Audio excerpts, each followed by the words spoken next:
Welcome to MMA Unleashed, the rise of Alex Pereira and his potential clash with Jon Jones. The MMA world has been abuzz with the potential of a showdown between the fearsome striker Alex Pereira and the legendary Jon Jones. In a recent interview with MMA junkie, middleweight contender Strickland offered his insights on this intriguing matchup, warning Jones about the threat that Pereira poses. Strickland, who has trained extensively with Pereira, had high praise for the Brazilian's unique skill set. "If there's anyone to beat Jon Jones, it's Alex," Strickland said. "But Jon Jones, that guy can wrestle. That level of black athleticism, that guy can wrestle." Strickland acknowledged Jones' world-class wrestling abilities, but he believes Pereira's defensive grappling and devastating striking power could pose a significant challenge. Pereira, the former Glory kickboxing champion, has made a seamless transition to MMA, quickly establishing himself as one of the most dangerous strikers in the UFC. His knockout power and unorthodox striking style have earned him a reputation as a true death punch artist, a moniker that Strickland fully endorses. Pereira's unique skill set and defensive grappling.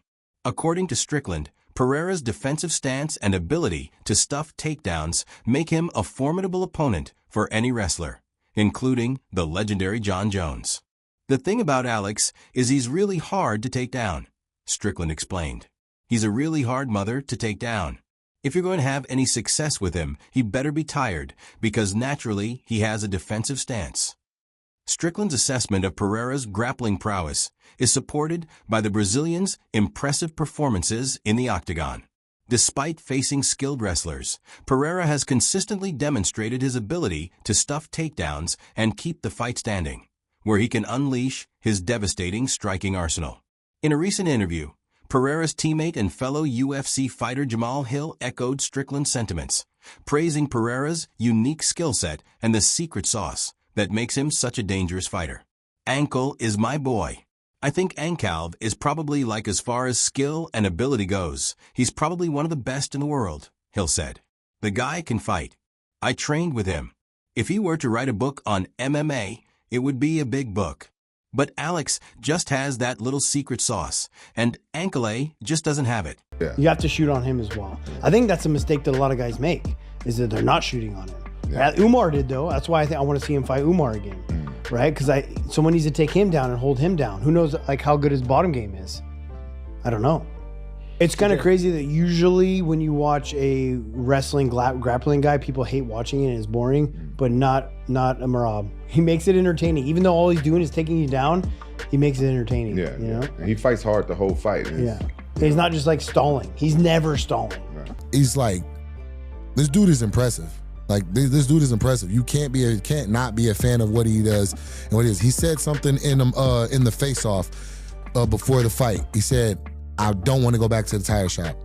Like, anybody that came from nothing, that grinded to get to this point, they feel that.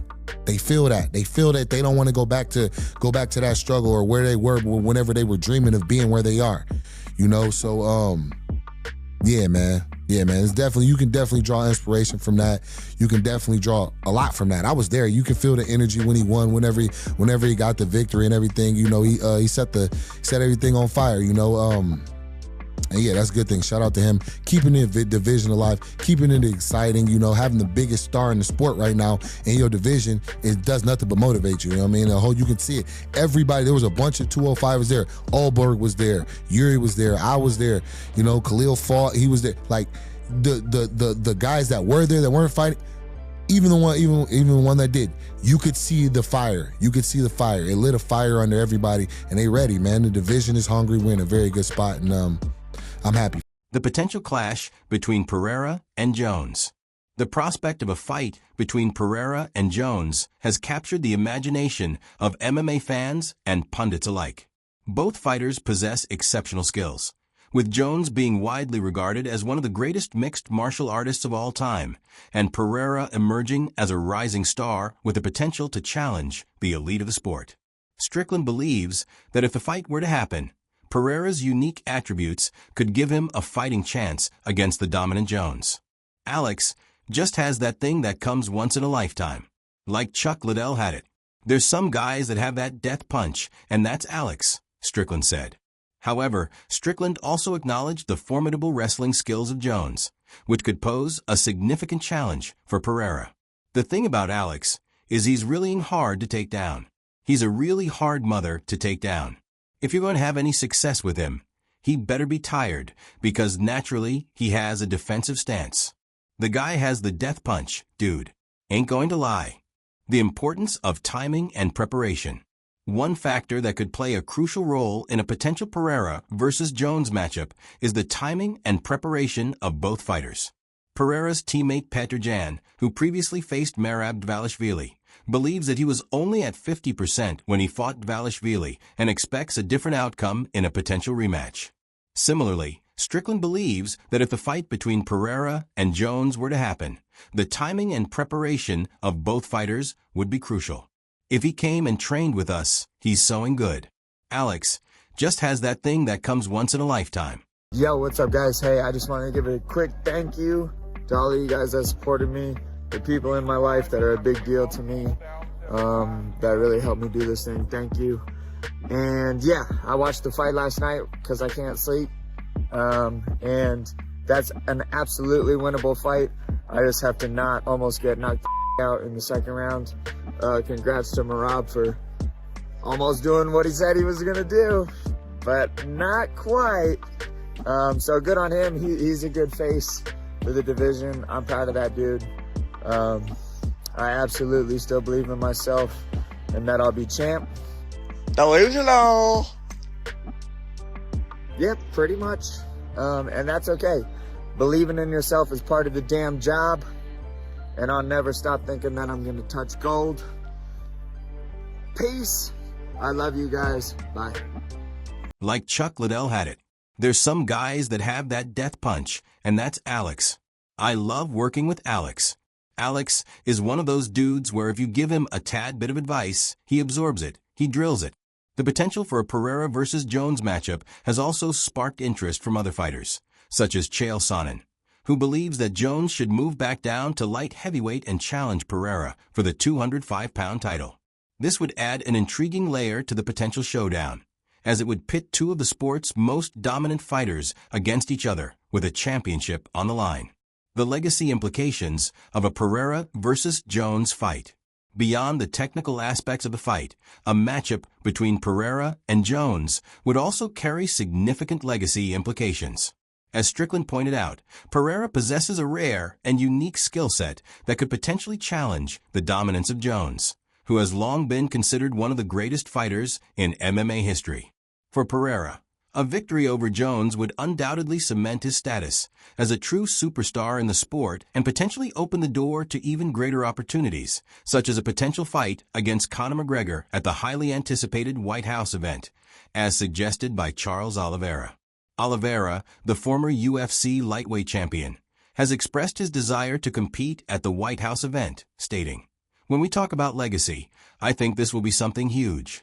Why not have a big fight there? So, if the UFC needs me, I'm ready." A matchup between Oliveira and McGregor at the White House event would undoubtedly be a massive draw and could further elevate the profile of both fighters. The bantamweight division and the Merab Dvalishvili rematch. While the potential Pereira versus Jones and Oliveira versus McGregor matchups have captured the attention of the MMA community, the bantamweight division has also been a focal point of recent discussions. He said afterwards that he would like to fight again this year, that he wants to break the record for most title defenses in a calendar year. He now has 3, 8 other fighters have done it 3 times. He wants to get a 4th, and the last chance would be in December 7th, UFC. I think that would be 323. What do you think of that statement on his part? Do you believe that he wants to come back in 2 months? Все возможно. Yeah, I think it's possible if he doesn't have any injuries and he's one being pushing for it. And if it's line up with UFC plans, it's possible. I believe it's possible. So that event, UFC 323, is December 6th. So exactly 2 months from yesterday. Would that be in line with what you're hoping for as well? Would you be okay to fight in 2 months? Yes, of course. I've been waiting for this chance and I'm ready to fight in December. And I believe it's going to be a great fight that have a history. Last time I was compromised. I was only on 50%. So this time it will be something different. You know, it will be a great and exciting fight. TJ Dillashaw, a former bantamweight champion, has expressed his desire to see a rematch between Merab Dvalishvili and Umar Nurmagomedov. Dillashaw believes that Nurmagomedov, who lost a unanimous decision to Dvalishvili earlier this year, should get another chance to face the grappling-focused fighter. Corey Sandhagen, who recently lost to Dvalishvili, has also reflected on the fight, acknowledging that it was a winnable bout for him. "I just have to not almost get knocked out in the second round," Sandhagen said. Congrats to Merab for almost doing what he said he was going to do, but not quite. "He's a good face for the division. I'm proud of that dude." The bantamweight division has been a hotbed of talent and competitive matchups, and the potential for a Dvalishvili versus Nurmagomedov rematch only adds to the excitement surrounding the weight class. It can be by decision. I don't think it's going to be by decision. I think it's going to be a finish. But even in a decision, I think Charles can win. I think the easiest way for Charles to win is to defend the takedown and beat the guy up on the feet and keep defending the takedown. Just kind of like similar Benil did. But I think Charles is just more powerful with the hands, more powerful with jiu-jitsu. I just think Charles is gonna get it. Do you think there's a more likely chance that he catches Gamrot on the feet, or is able to lock something up when he's wrestling against him? After he hurt him, I think both ways can happen. I think if he hurt him, he can try to finish on a ground and pound. He can, or then after he's hurt. Yeah. He might jump on the gilly. He might jump on something. Do you think there's any chance that Gamrot chins Oliveira here? No way. I think it's a possibility, bro. No way. Yeah, I don't think level of disrespect. The significance of the Nate Diaz versus Donald Cerrone rivalry. In the midst of all the high-profile matchups and title implications, Nate Diaz offered a unique perspective on the significance of his rivalry with Donald Cerrone. Diaz, who defeated Cerrone in 2011, believes that his fight against Cowboy holds more weight than his famous matchups with Conor McGregor. When they said, "Ask me that expect me to go Conor McGregor," you know what I'm saying? I'm like, bro, settle down. Because Conor McGregor was a huge fight if you want to get through my career. But like there's just different fights that are its timeline. Diaz said. Diaz's comments highlight the importance of recognizing the broader context and timeline of a fighter's career, rather than solely focusing on the biggest or most high-profile matchups. The Diaz versus Cerrone fight, while not as widely publicized as the Diaz-McGregor bouts, holds significant meaning for Diaz and his journey in the sport. It all just lines up perfectly. And as I said, in terms of historical matchups, and you can forget about the White House, because the White House is going to be Americans versus non-Americans. That should be the theme. It's to celebrate 1776 after all. You know, he's Brazilian. Tom Aspinall's British, okay? That doesn't work, okay? But he just kicked on Saturday. Tom Aspinall's probably going to beat Cyril Gane. Do that matchup, first quarter of 2026, kickoff Paramount in style. There you go. There's a big matchup. Can Pereira become the first ever three-weight division champion? And guess what? If he loses, just stay at 205. Just go back down to 205. Yeah. I don't mind that either. But I don't know if the White House is going to end up being all of that. I think that's going to be difficult for them to get guys at the right moment that are big enough names to have like Americans versus like the Brits versus other. I think there'll be some of that on the card, but I think for all of it, that's going to be tough, don't you think? Dana said it's going to be, hands down, the best fight card. Thanks for watching MMA Unleashed. Smash that like button, drop your fight picks in the comments, and subscribe so you never miss the next war inside the cage.